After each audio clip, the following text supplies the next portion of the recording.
Hello అందరికీ, ఇది నిన్న మధ్యాహ్నం తీసిన వీడియో. నిన్న మధ్యాహ్నం వచ్చేసి నేను చుక్కాకు పచ్చడి చేశాను. ఇది మా అత్త చాలా బాగా చేస్తుంది, నేను కూడా చూసి నేర్చుకున్నాను.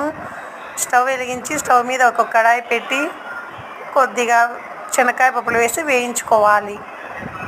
బాగా వేగిన తర్వాత ఒక ప్లేట్లోకి తీసుకోవాలి. మా సైడ్ ఫుల్ వర్షం పడింది, మీకు కూడా పడిందా? 3 days 4 days నుండి ఫుల్ ఎండలు కొడుతున్నాయి.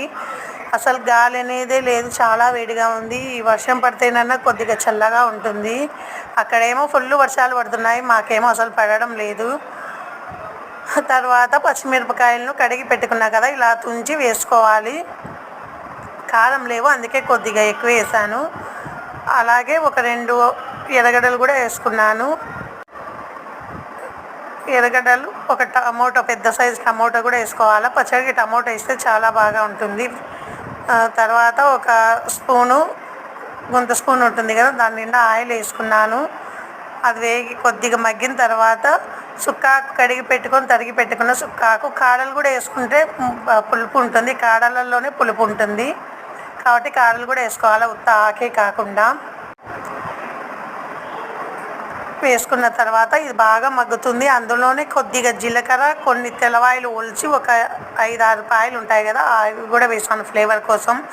ఈ చుక్కాకు పచ్చడికి మెయిన్ ఫ్లేవర్ వచ్చేసి జీలకర్ర, తెల్లవాయిలు పడాల, బాగుంటుంది. జీలకర్ర, తెల్లవాయిలు వేసుకొని ఒకసారి కలుపుకొని మూత పెట్టుకుంటే అదే మగ్గిపోతుంది. తర్వాత నేను మొత్తం ఇల్లు అంతా తుడుచుకొద్దామనేసి మూత పెట్టి ఇల్లు కడగాల, అలోపు మగ్గుతుంది అనేసి వాటర్ పెట్టుకున్నాను.